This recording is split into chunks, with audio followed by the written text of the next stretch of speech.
Hello, welcome to Don't Be Cruel, the Focusing Upward Organizational Values Team Member Training.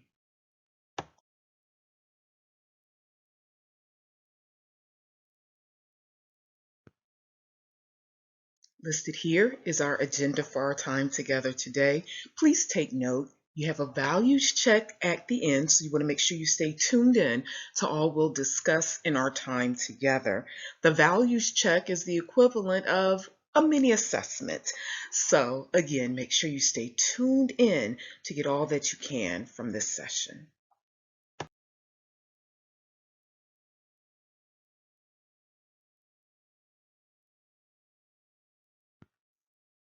My name is Lynette Rutledge. I am your facilitator for the day. I am also the CEO of Focusing Upward. What you need to know about Focusing Upward and know about me is that I am committed to creating a culture that reflects Christ. And this is intentional.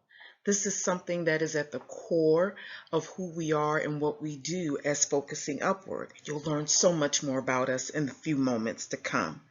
In the meantime, though, do realize that we pay serious attention and we give great gravity to all the components that make Focusing Upward a viable consulting and coaching firm. So our ethics matter, our employees matter, our expectations matter, and our customers matter. And all of that matters because our culture matters. Our culture matters because we put Christ first.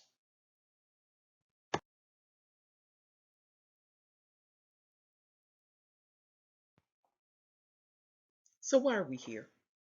Why are we talking about don't be cruel? Why are we talking about our organizational values? Well, that's because we want to ensure that every employee is equipped to function in a manner that is consistent with our mission, vision, and values. Now, just to make sure that we all stay on the same page and that we don't lose sight of what that mission, vision, and value combination is, we are going to all, as employees of this company, take this training every year to just refresh ourselves and make sure that we're holding ourselves accountable as individuals and holding one another accountable, and then spreading our culture to those we come in contact with as members of Focusing Upward.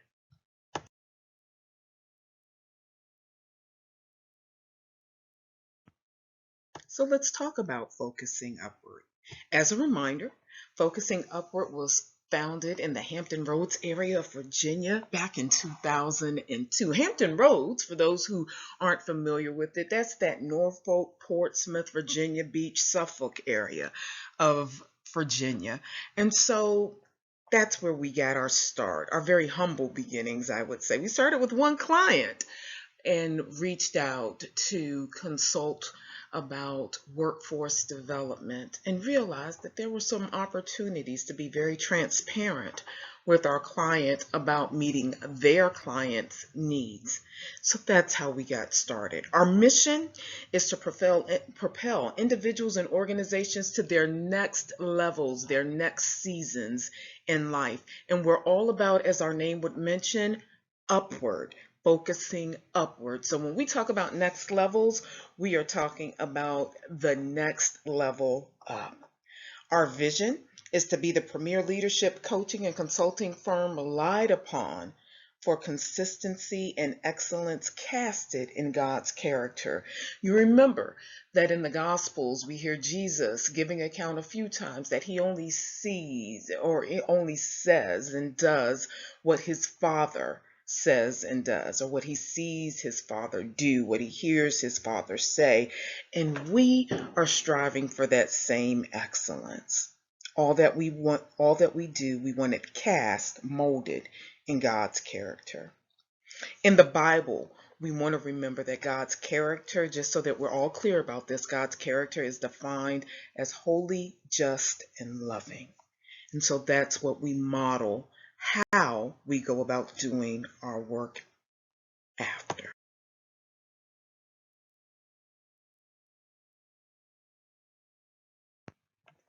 As mentioned earlier, Focusing Upward is a coaching and consulting firm rooted in biblical principles. With those biblical principles come our values, and our values are so important to us because they help us determine what is in and out of scope for work for us, as well as how we approach the work that is in scope for us. Any opportunity presented to us that is contradictory to our values, which again are rooted in biblical ethics, those opportunities are opportunities that we will not partake of. So, what are those values that frame who we are, what we do, and how we do it? Well, that's a great question. I'm glad you asked. Our core values include love, faithfulness, and kindness. Love, faithfulness, and kindness. In a moment, we'll talk about each one of these values.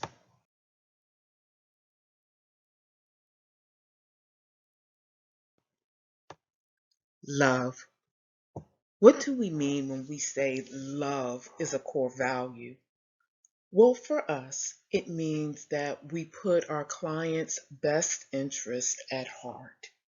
We're always thinking about what is best for our client.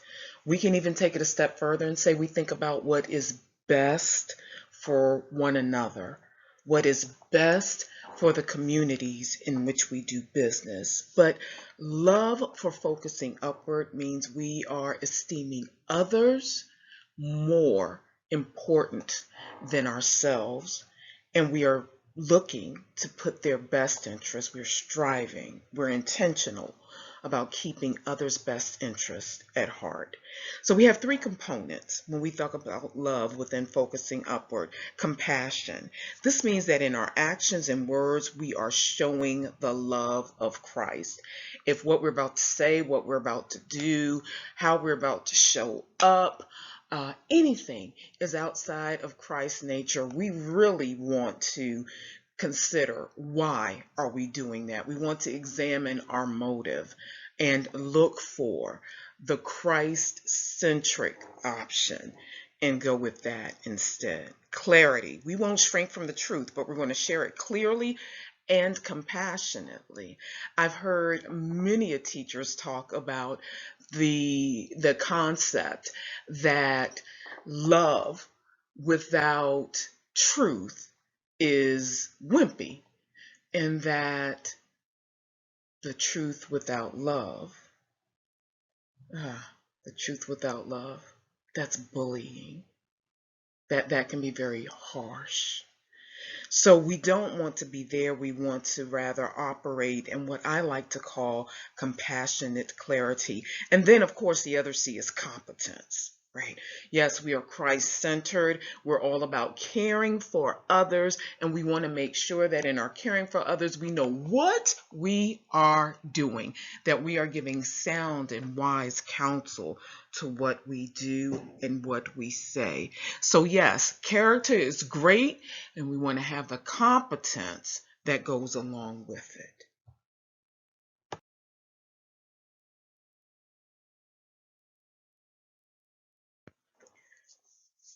Our second value is faithfulness. Now, in Focusing Upward, when we're talking about faithfulness, especially with our clients, we're talking about steadfastness.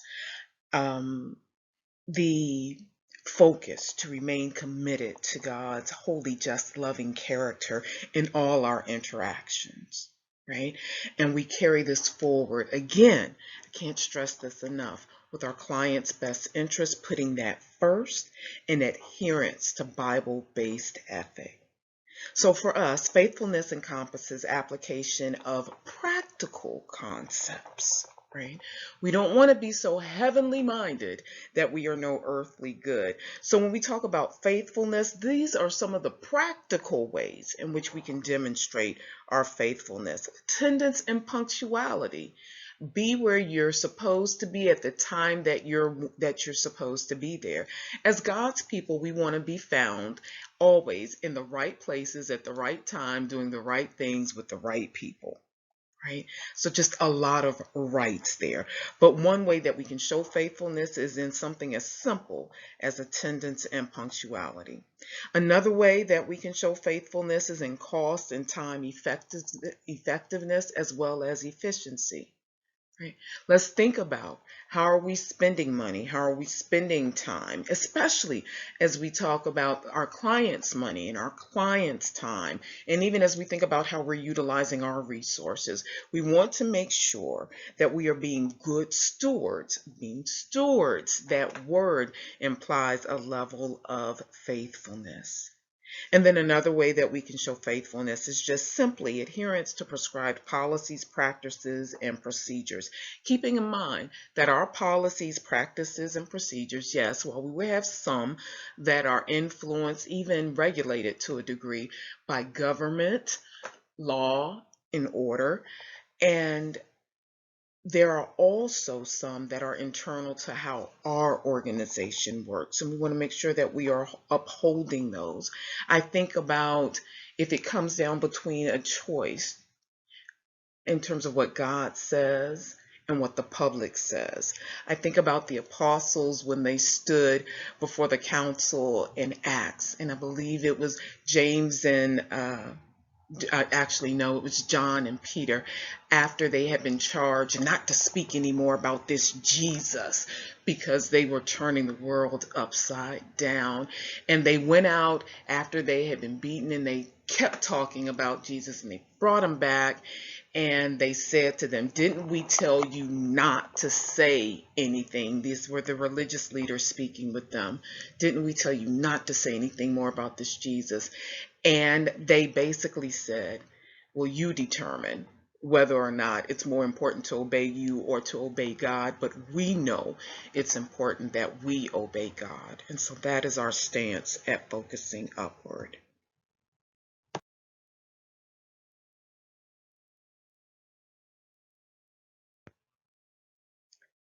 Now, the last value that we'll talk about in our time together is kindness. But first, remember that the love that we talked about in the beginning as our value is marked by kindness and patience. We find that in 1 Corinthians 13. Love is patient, love is kind. There's a list of adjectives that describe what love is.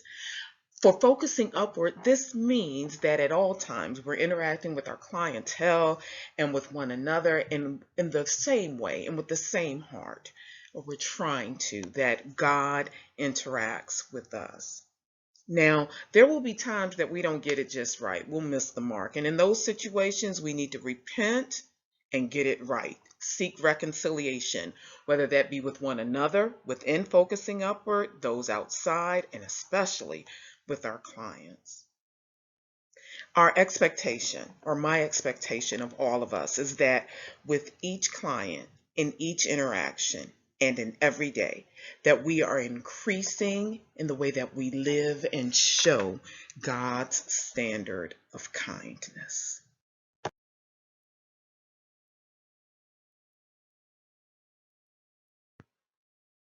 Keep in mind that when we started the session, I shared with you that there would be a value check at the end. So in this scenario, we're going to visit Bill and Maria. As we read through the scenario, I want you to be thinking about what of the options, when we get to them, which of the options best aligns with the values that we've discussed that we embrace here at Focusing Upward. And just a reminder, those values are love, faithfulness, and kindness. So here we go. Maria just contacted you. She's Bill's manager. Bill has been mandated to attend coaching sessions that you facilitate. Bill's attendance has been spotty at best, and he has not completed any of the assignments associated with the coaching sessions. But Bill wants you to confirm or to say that he's completed all of the requirements of the coaching session. Lately, Bill has had behavioral situations with clients, so Maria actually enrolled him in your sessions as a last-ditch effort to try to help him.